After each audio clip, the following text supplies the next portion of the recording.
Setiap hari tak terhitung jumlahnya makanan yang masuk ke perut kita. Mungkin ini sebabnya sering ada anak yang hilang. Berbagai produk kita sikat semua, dan kita bermasa bodoh untuk memilih mana makanan yang baik dan mana yang jahat. Ibu jahat! Tapi pernahkah Anda mengetahui terlebih dahulu bagaimana produk yang setiap hari Anda konsumsi itu dibuat? Apakah dibuat dengan profesional atau tidak? Dan mungkin Anda akan terkejut melihat fakta mengenai bagaimana mereka dibuat. Dan pemirsa, berikut adalah cuplikannya. Simak.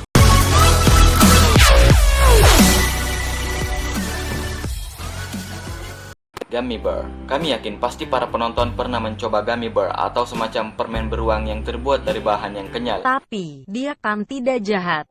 Ibu jahat! Warna yang beragam membuat anak-anak begitu menyukainya, bahkan orang tua juga. Masalahnya terbuat dari apa benda satu ini? Ternyata bahan-bahannya terdiri dari gula, sirup, mentega, dan air.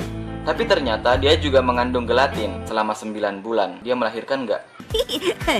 Ternyata gelatin ini terbuat dari tulang rawan, teman. Asik! Dan parahnya, tulang rawan dan kulit itu diperoleh dari babi dan sapi. Dan lebih sedihnya lagi, kulit dan tulang itu diambil dari sisa-sisa pembuangan. Dicuci, dikeringkan, kemudian dihancurkan menjadi gelatin. Saya tidak tahu kalau di Indonesia seperti itu juga atau tidak. Atau jangan-jangan mereka impor gelatin dari luar negeri tanpa memperhatikan dari apa mereka dibuat. Tapi semoga di Indonesia tidak seperti itu. Number 2. Kentang jadi-jadian. Manusia jadi-jadian mungkin Anda sudah sering lihat di TV ya. Tapi kentang jadi-jadian, apakah Anda pernah dengar? Ya, sebuah keripik kentang ini ternyata bukanlah terbuat dari kentang asli secara keseluruhan, namun hanya 40% saja. Selebihnya adalah terbuat dari tepung, kemudian diolah sedemikian rupa oleh mesin canggih agar ia tampak seperti kentang asli. Itulah alasannya mengapa irisannya tepat berbentuk lingkaran seperti bumi datar. Number 3. Stik kepiting. Stik kepiting kelihatannya lezat, tapi tahukah Anda berapa banyak daging kepiting di dalamnya? Jawabannya adalah Tidak ada. ya, tidak ada sama sekali. Ini hanyalah manipulasi elit global. Kita telah ditipu selama 500 tahun. Bumi itu sebenarnya... Ya, jangan ke situ deh. Memang sulit menerima kenyataan pahit ini, tapi itulah yang terjadi. Kita makan stik kepiting, tapi ternyata itu bukanlah daging kepiting. Lalu dari apa bahannya?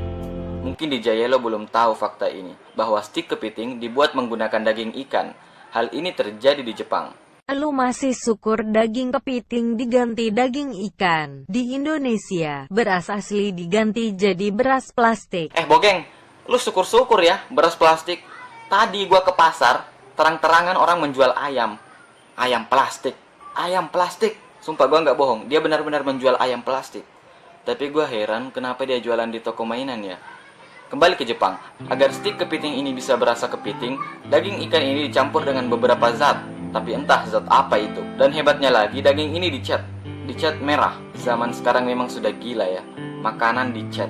4. Jus. Biasanya iklan-iklan di TV menampilkan produk jus mereka adalah terbuat dari buah asli, bukan buah jadi-jadian. Tapi coba Anda coba, apakah rasanya benar-benar sama dengan jus buah yang Anda buat dengan buah asli? Kalau sama dengan jus buah asli, berarti itu asli, dan perusahaan tidak berbohong. Tapi kalau rasanya seperti pemanis buatan, ya perlu Anda tanyakan. Apakah di Jayelo pakai pemanis buatan untuk tampil semanis itu? Setahu saya di Jayelo itu udah manis, walaupun tidak pakai pemanis buatan. Nanti kalau dia pakai pemanis buatan bisa kena penyakit gula dia. Fokus materi. Lagi pula coba Anda pikir, apakah dengan harga jus yang murah meriah seperti itu masuk akal apabila terbuat dari buah asli? Coba bandingkan dengan harga buah asli yang ada di pasaran. Tentu tidak masuk akal, bukan? Bisa rugi sebuah perusahaan apabila menggunakan buah asli yang mahal. Jadi ya terserah dari Anda, mana yang lebih masuk akal buat Anda. Tidak perlu penelitian mendalam, Anda akan tahu sendiri. Tapi kalau harga jusnya mahal, mungkin masih wajar. Jadi jangan beli jus yang murah, beli yang mahal. Terus perusahaan walaupun membuat jus tidak 100% asli, jual mahal aja produknya supaya masuk akal, ya enggak? 5. Lipstick. Sebenarnya lipstick bukanlah makanan bagi sebagian orang, sebab lipstick hanyalah ditempelkan di bibir saja. Tapi hal ini tetap harus Anda ketahui, sebagian besar wanita menggunakan lipstick, juga sebagian kecil pria. Salah satu bahan lipstick yaitu nalolin, dan itu adalah zat yang diperoleh dari domba, kemudian diaduk dan dikasih meleleh. Dan ternyata juga mengandung zat lilin sebagai bahannya. Jadi perhatian agar jangan memakai lipstick sembarangan, apalagi pria.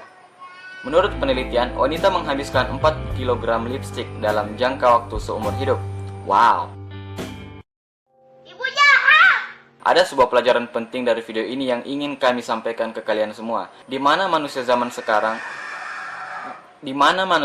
sekarang sudah lebih mencintai makanan luar yang belum tentu baik buat mereka dan meninggalkan makanan tradisional yang dibuat menggunakan tangan asli.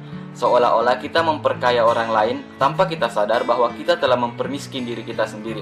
Itulah bermunculan berbagai macam jenis penyakit karena selalu makan makanan